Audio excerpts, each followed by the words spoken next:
Assalomu alaykum aziz do'stlar, obunachilar, bizni o'zi yaqindan kuzatib turgan aka-ukalar, xudo xolasa yana bir yangi obyektimizga kelib olganmiz. Hozirgi bu obyektimiz Andijonda bo'ldi, Jalaquduqda. Shu 250 kvadrat joyimiz bor edi. Mana kecha kelib yarim yo'lsini quyganmiz, shu yerda qolib, mana ertalab yana chiqib ishlarni davom ettiryapmiz. Hozir tom qismlarini ham bir qator video qilib qo'yamiz. Videoni oxirigacha ko'rishni tavsiya qilamiz. Bizni kuzatishga davom eting do'stlar. Rahmat hammaga.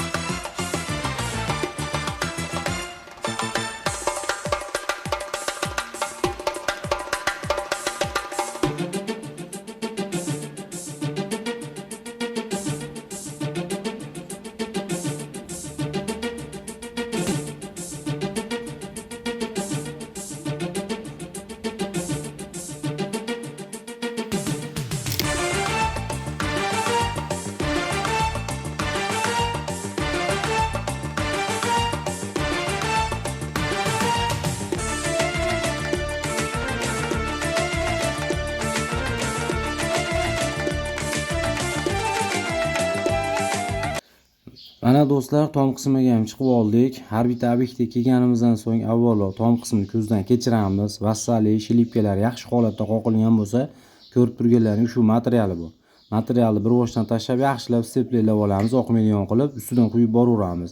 Shuning uchun kardon, qora qog'oz, qamishlar shart emas. Mana shu materialni o'zi yetadi. Vassali ustiga yozamizda.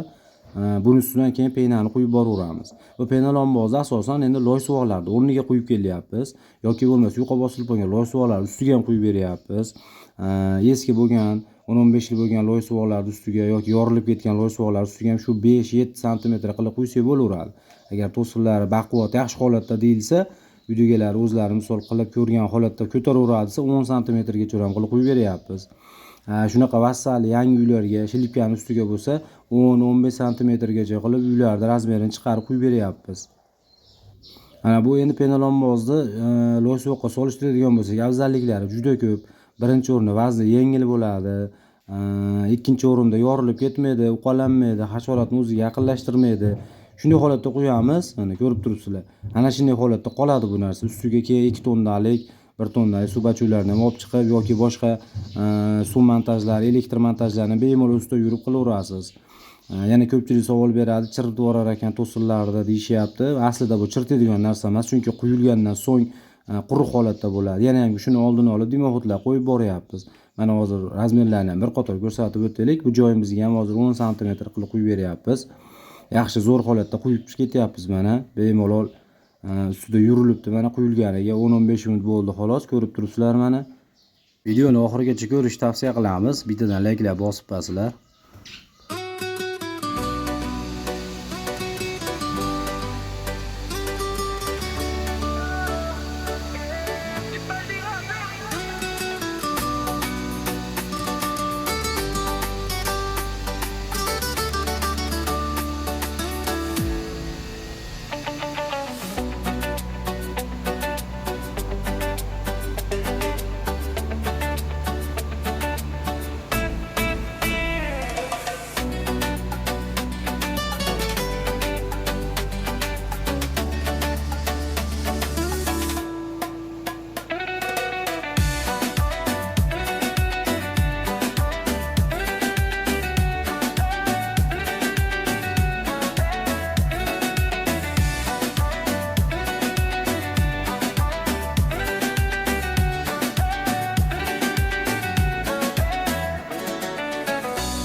Bu penalombozi mahsulotida tarkibini bir qator tushuntirib o'tamiz. Gips bo'ladi, sement bo'ladi, penasi bo'ladi.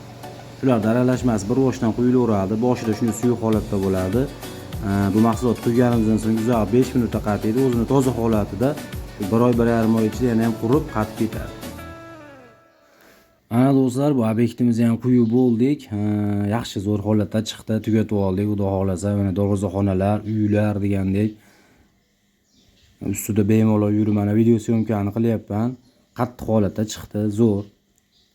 Kimga shunaqa xizmatlar kerak bo'lsa, ekrandagi nomerlarga telefon qilaverasizlar. Xizmatimiz O'zbekiston bo'ylab sifatli, mustahkam qilib qo'yib beramiz. Qolgan barcha ma'lumotlarni ushbu ekrandagi nomerlarga telefon qilib bemalol olaverasizlar. Videoni oxirigacha ko'rganlaring uchun barchaga rahmat, salomat bo'linglar.